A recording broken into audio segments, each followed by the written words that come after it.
नाशिकच्या कुंभमेळ्याच्या तयारीला गती आलेली असतानाच कुंभमेळ्याच्या नावाने बनावट वर्क ऑर्डर देऊन पैसे उकळण्याचा धक्कादायक प्रकार समोर आलाय। पोलिसांसाठी जेवण, पाणी आणि इतर सुविधांची कामे मिळाल्याचे भासवून, वर्क ऑर्डर मिळाल्याचे भासवून शासकीय निधीवर दरोडा टाकल्याचे उघडकीस आले।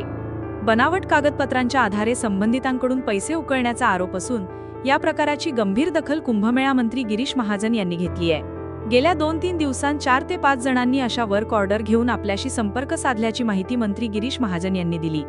या कागदपत्रांवर संशय निर्माण झाल्यानंतर संपूर्ण प्रकाराची चौकशी करण्याचे निर्देश देण्यात आल्याचे त्यांनी सांगितले। कुंभमेळ्याच्या संदर्भामध्ये माझ्याकडे 2-3 दिवसामध्ये 4-5 लोक येऊन गेले आणि त्यांनी मला या वर्क ऑर्डर दाखवले आहेत। या वर्क ऑर्डर आहेत, त्याच्यावर खाली ते बेडाम यांचं नाव आहे। हे डिजिटल सही म्हणजे फक्त यस केलेलं आहे। आता खरं म्हणजे वर्क ऑर्डरवर असं कुठेही प्रवीण बेडामांचं नाव नसतं किंवा ते देत नाही, पहिली गोष्ट तर ही।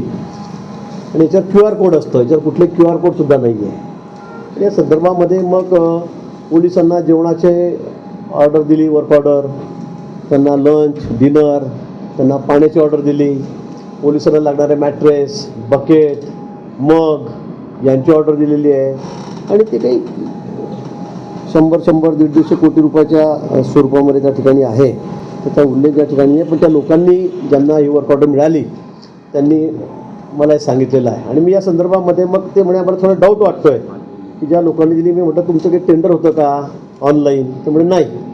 म्हटलं मग तुम्ही टेंडर नसताना दिलं कसं काय? नाही म्हणे, त्याने मला खूप म्हटलं की ते असंच आहे, आता ऑफलाईन चाललेलं आहे, आम्ही तुम्हाला वर्क ऑर्डर देतो, त्या शासनाच्या वर्क ऑर्डर पण त्या हुबेहूब तशाच छापलेल्या आहेत, त्या सगळ्या तशाच छापलेल्या आहेत। आणि म्हणून या लोकांची फसवणूकही त्यांनी केली, त्यांनी काही पैसे त्यांना दिलेले आहेत, काही चेकनेसुद्धा दिलेले आहेत। आणि 3-4 लोक आहेत म्हणून त्यांनी माझ्या कानावर हा विषय टाकला। परवा माननीय मुख्यमंत्री मोदयांच्याही कानावर हा विषय टाकला। तिथे CP होते बैठकीला आलेले नाशिकचे, त्यांचाही हा विषय सांगितलेला आहे। गिडाम साहेबांची असेल, आमचे शेखर सिंग असतील आयुक्त कुंभमेळ्याचे, त्यांच्यासुद्धा कानावर हा विषय टाकलेला आहे। आणि या संदर्भामध्ये मी विचारणा केलेली आहे, पण पोलीस खात्यामध्ये असं कुठली त्याची ऑर्डर नाही आहे, टेंडर नाही आहे। आणि बनावट फर्जी सगळ्या वर्क ऑर्डर बनवून त्या वर्क ऑर्डर देऊन लोकांना लुबाडण्याचं काम चाललेलं आहे। 1-2 महिन्यापूर्वी, 1.5 महिन्यापूर्वी पण 3 लोकांवर असंच मुंबईच्या तक्रार दाखल करण्यात आलेली आहे। त्यांनीसुद्धा असेच वर्क ऑर्डर बोगस बनवून कुंभमेळ्याच्या नावाखाली फसवणूक केलेली होती। प्रवीण बेडाम आहेत, त्यांनीसुद्धा त्या संदर्भात तक्रार दिली सिपिंगकडे। शेखर सिंग आहेत, त्यांनीसुद्धा सिपिंगकडे, नाशिक सिपिंगकडे तक्रार त्या ठिकाणी नोंदवलेली आहे। आणि त्या परत त्या 4-5 ऑर्डर ज्या आहेत या माझ्याकडे आलेल्या आहेत, अजून जास्त असण्याची शक्यता आहे।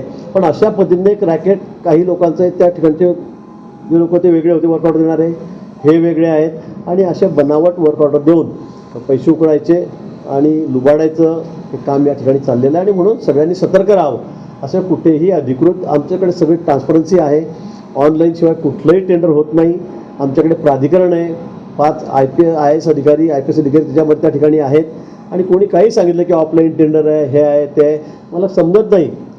एवढे मोठे लोक आहेत, एवढे मोठे टेंडर ते घेत आहेत, वर्क ऑर्डर घेत आहेत, त्यांना कळायला पाहिजे की बाबा ऑनलाईन आपण टेंडर भरलं नाही आणि हे आपल्याला कसं मिळतं आहे ही माहिती ते घ्यायला पाहिजे होती। अधिकाऱ्यांकडे जाऊन तपास केला पाहिजे ऑफिसमध्ये जाऊन, पण ते न करता ते याच्यामध्ये फसलेले आहेत। मला सांगण्याचा उद्देश एवढाच आहे की या पुढच्या काळामध्ये कोणी अशा पद्धतीने म्हणजे आपली फसवणूक करून घेऊ नका। कुंभमेळ्यासारख्या मोठ्या धार्मिक आणि आंतरराष्ट्रीय महत्त्वाच्या आयोजनाच्या नावाने जर बनावट कागदपत्रांचा वापर करून नागरिकांची फसवणूक होत असेल तर हा प्रकार प्रशासनासाठी गंभीर इशारा मानला जात आहे। या प्रकरणात पोलिसांकडून स्वतःहून तक्रार दाखल करण्याची प्रक्रिया सुरू असल्याची माहिती आहे। त्यामुळे या कथित रॅकेटमागे नेमके कोण आहेत, बनावट वर्क ऑर्डर कुठून तयार झाल्या आणि आतापर्यंत किती जणांकडून पैसे उकळण्यात आले याचा तपास महत्त्वाचा ठरणार आहे। महाराष्ट्र बुलेटिनसाठी रमेश साबळे, नाशिक। महाराष्ट्र बुलेटिन, आपला महाराष्ट्र, आपली बातमी।